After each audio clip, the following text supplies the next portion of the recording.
আল্লাহর অনুগ্রহে ইমানদারেরা যুগে যুগে কিভাবে বাইতুল মুকাদ্দাস আর ফিলিস্তিনের ভূমিকে বিজয় করেছে শুনেন ভালো করে। মুসা নবীর নাম আমরা সবাই জানি কি জানি না?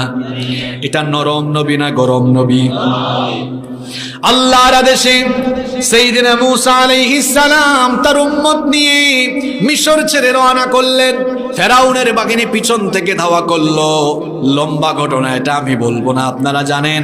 ফেরাউনের বাহিনীকে দলবল সুদ্ধা লোহিত সাগরে ডুবাইয়া যিনি মারলেন, গলার আওয়াজ বড় করে বলেন তিনি কি? আর এইদিকে মুসা নবী তার উম্মত নিয়ে লোহিত সাগর পাড়ি দিয়ে দিলেন।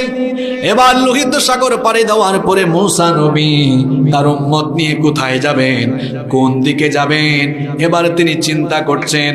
ঠিক তখনই আল্লাহ তাআলা মুসা নবীকে বললেন, ও মুসা, তুমি তোমার উম্মত নিয়ে আল আরদুল